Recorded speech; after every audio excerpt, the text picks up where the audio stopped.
દર્શક મિત્રો, મહામંથન મંતવ્ય ન્યૂઝમાં આપનું સ્વાગત છે।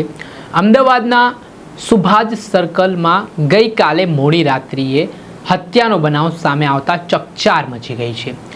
આ ઘટનામાં અજય સાલ્વી નામના યુવકની સરા જાહેરમાં પિકઅપ વાનમાં આવેલા શખ્સો દ્વારા તીક્ષ્ણ હથિયાર અને છરીના 12 થી 15 જેટલા ઘા ઝીંકીને અજય સાલ્વીને મોતને ઘાટ ઉતારી દીધો। આમાં ઘટના એવી છે કે થોડા દિવસ પહેલાં પુનિત ટેનામેન્ટ જે વિસ્તાર રાણી પોલીસ સ્ટેશન હદ વિસ્તારમાં લાગે છે ત્યાં અજય સાલ્વી નામનો યુવાન રહેતો હતો અને ત્યાં ભદ્રેશ નામનો એક યુવક દારૂ પીને ગાળાગાળી કરતો હતો।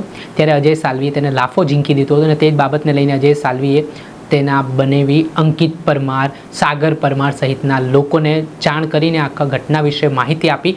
આના કારણે અંકિત પરમાર, સાગર પરમાર, વિશાલ ચૌહાણ નામના શખ્સો છે તે અજય સાલ્વીને મોતને ઘાટ ઉતારવાનો પ્લાન ઘડે છે।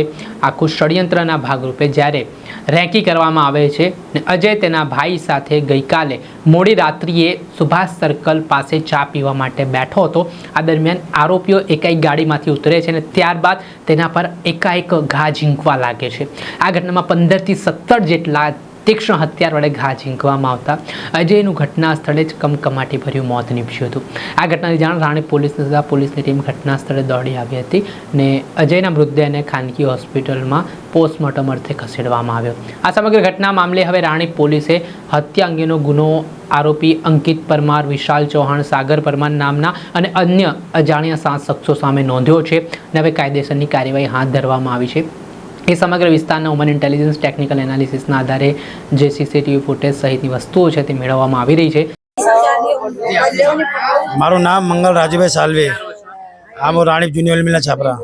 અચ્છા, જે ગઈકાલે એક હત્યાનો બનાવ બન્યો એમાં તમારા ભાઈ હતા, એ મારો નાનો ભાઈ છે અજય સાલ્વે। બનાવ કેવું હતું કે 8 થી 10 દિવસ પહેલા અહીંયા મદ્રાસીની ચાલીમાં જે પેલો ભદ્રેશ કરીને છે ને એ આવીને ગાળો બોલતો હતો, પીધેલો હતો ફૂલ હાલતમાં અને ગાળો બોલતો હતો। તો મારા ભાઈએ એને પેલા સમજાયું કે જતો નહીં, તો એ વધારે ગાળો બોલતો કે તું શું કરી લે છે આમ તેમ। તો મારા ભાઈએ એક લાફો મારીને એને બગાડ્યો। હવે આ ઘટનાને 12-10 ઉપર દિવસ થઈ ગયા છે। એના પછી 4 દિવસ પહેલા એનો જો હાલો છે ને અંકિત ના એનો હાલો લગે સાગર, એનો જીજાજી છે, એનો ભાઈ છે અંકિત પરમાર, એ મોટો બુટલેગર છે બરાબર। તો એને ફોન કરીને ચડાવ્યું કે આવું છે, મને માર્યો છે નામ તે। 4 દિવસ પહેલા મારી માસીનો છોકરો ગયા હતા ને તો મારો માસી જો અજય ભાગીને સાલ્વીને 2 લાફા માર્યા હતા અંકિતે, અને પેલો પાવડર કરીને છે એને એ અદાવત રાખી। પછી મારો ભાઈ ત્યાં ગયો અજય, ત્યાં પેલા લોકો નાસી ગયા। પછી ફોન ઉપર ધમકીઓ આપી કે તમે લોકો હવે આ પછી નહીં જીવી શકો, હવે તમારું મર્ડર પાકું જ છે, છાતી ટોકીને કહીને ગયો। અને 4 દિવસ પછી આ બનાવ બની ગયો, રાતે 2:20 થયું છે। અમારી માંગ એટલી જ છે કે અમારે ખાલી બસ સરકારશ્રીને એક જ માંગ રાખે કે માનનીય શ્રી સાહેબને કે અમને ન્યાય આપો। મારો ભાઈ તો પાછો નહીં આવે, પણ જે એના જે આરોપીઓ છે એમને તમે કડકથી કડક કાર્યવાહી કરીને અમારા અગાઉ આ તો એ જ મોટી રાજનીતિ તો ચાલે છે, કોર્ટમાં બધા વેચાઈ જાય છે। એ લોકોને એક્રોસિટી લાગ્યા પછી, મર્ડર કેસ લાગ્યા પછી બી તો એ છૂટી જામીન પર છૂટે, કેમ છૂટતા છે મને એ ખબર નહીં પડતી।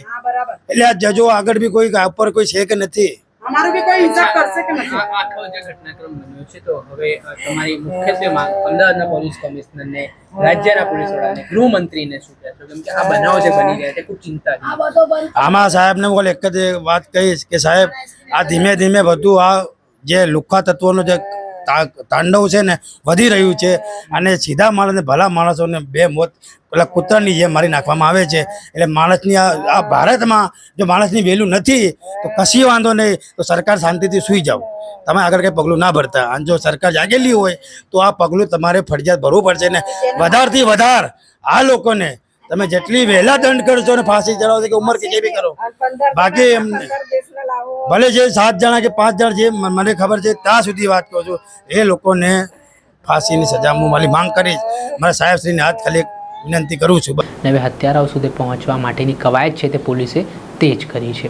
દર્શક મિત્રો, આવા જ નવા વિડીયો સાથે આપણે માહિતગાર કરતા રહીશું, એટલે મહામંથન મંતવ્ય ન્યૂઝ જોતા રહો, લાઇક કરો અને વધુમાં વધુ શેર કરો।